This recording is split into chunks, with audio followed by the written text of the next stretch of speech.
Hello students. In this video, you'll find explanation of assignment number 3 of solutions. First numerical.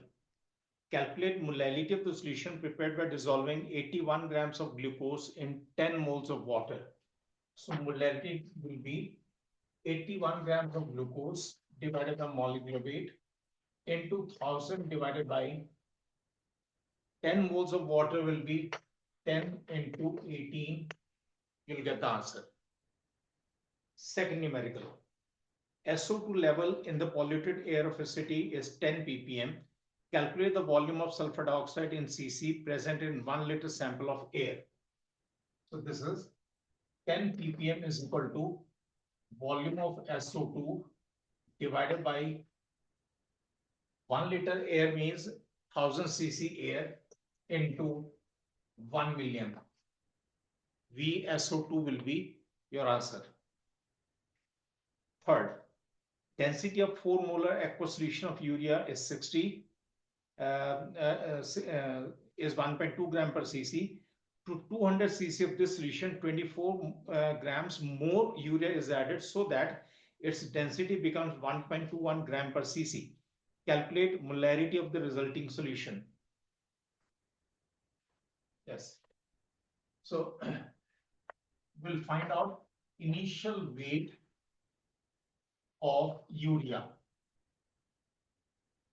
Initially solution is 1.4 molar is equal to weight of urea divided by molecular weight into 1000 divided by volume of solution is 200.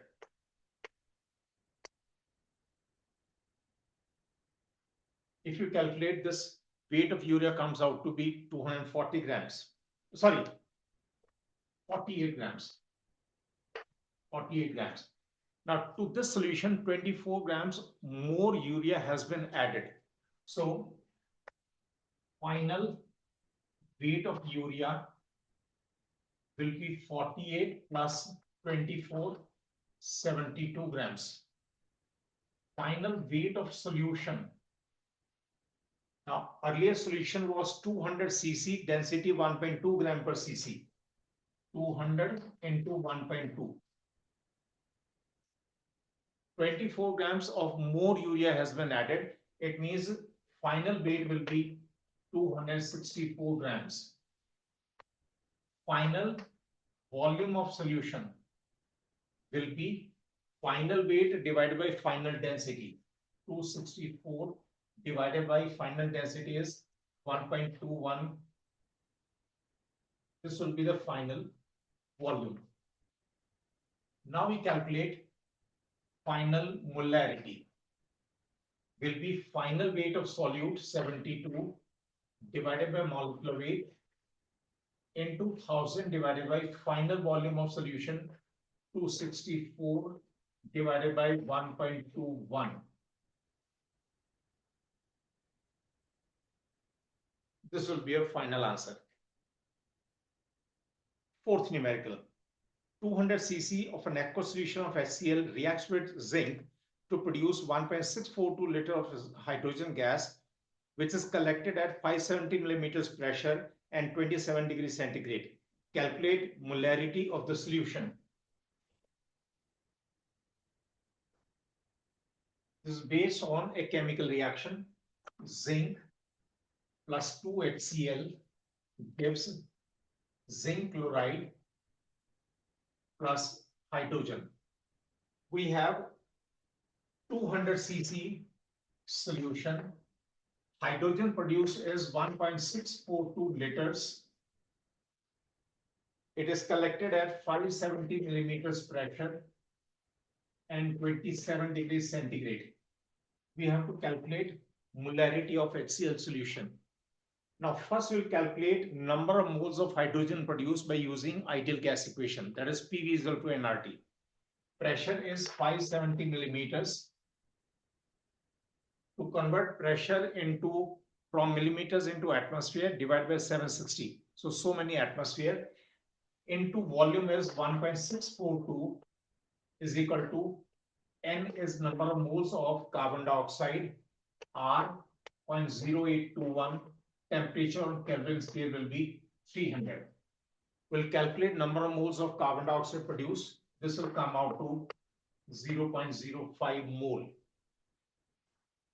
Now, according to equation, to produce 1 mole of hydrogen, 2 moles of HCl, that is double moles of HCl will be required. It means to produce 0.05 mole of CO2, double of 0.05 mole of HCl will be required. So number of moles of HCl which are present in the solution will be 0.05 into 2.1 mole. From this, we'll calculate molarity. Molarity is equal to number of moles into 1000 divided by volume of solution is 200. This is the final answer. Now, coming to numerical number 5, calculate molality of 2.5 molars aqueous solution of NaOH. Density of the solution is 1.12 gram per cc. Say solution is 1000 cc. Weight of solution will be 1000 into density 1.12, 1120 grams. Weight of NaOH present. We'll calculate weight of NaOH present in the solution. It is 2.5 molar. So molarity is equal to weight of NaOH divided by molecular weight into 1000 divided by whatever volume you assume, that will come here. So this will come out to 100 grams of NaOH is present in the solution. Now molality will be weight of NaOH divided by molecular weight into 1000 divided by weight of solvent. Weight of solvent will be 1120 minus 100.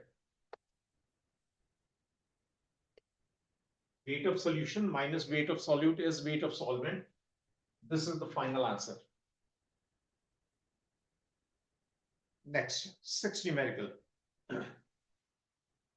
Calculate molarity of the solution, 100 milliliters of which contains 720 milligrams of glucose. It's just you have to take care of units, nothing else. Otherwise, numerical is very simple. So molarity will be 720 milligrams, 720 into 10 to the power minus 3 divided by molecular weight into 1000 divided by solution is 100 milliliters. So this is the direct answer. Next, number 7, last numerical. Density of a 51% aqueous solution of sulfuric acid is 1.52 gram per cc. Calculate its molality and molarity. Now look here. Say solution is 100 grams. 51% means out of 100, 51 grams is sulfuric acid, remaining 49 grams is water. And volume of the solution will be 100 divided by density.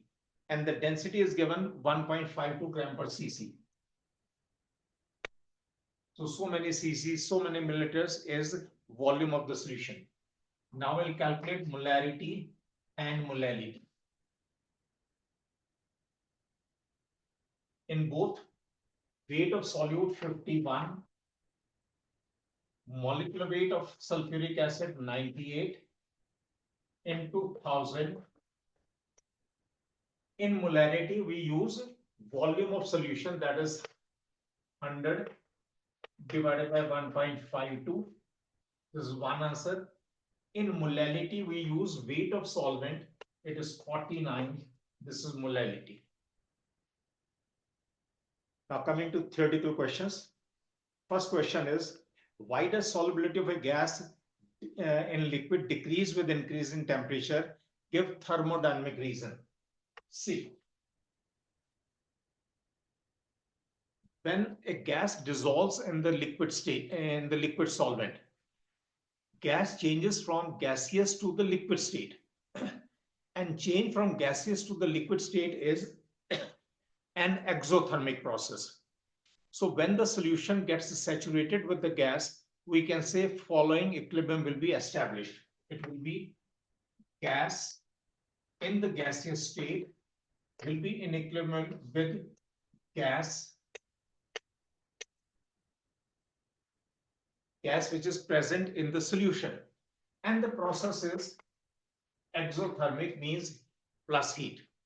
Now think in terms of Le-Chatelier's principle. When we increase temperature, this equilibrium will shift towards left-hand side. Shifting of equilibrium towards left-hand side means what? Gas from the solution will escape in the gaseous form.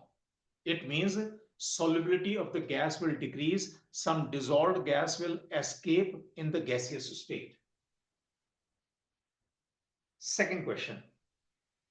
Giving reason, arrange potassium chloride, cyclohexane, and methanol in the increasing order of solubility normal hexane. See, solvent is normal hexane.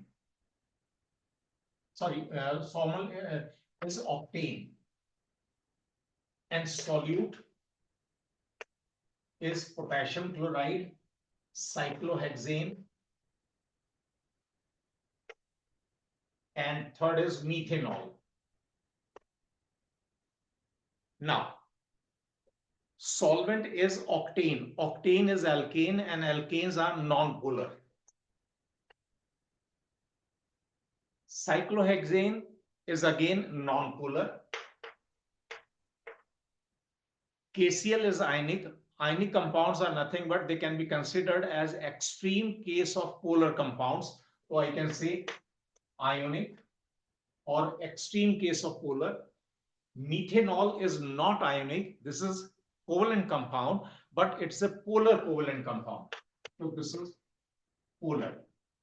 Now we'll use the concept like dissolves like. It means polar compounds are soluble in polar solvents. Non-polar are soluble in non-polar solvents. Solvent is non-polar.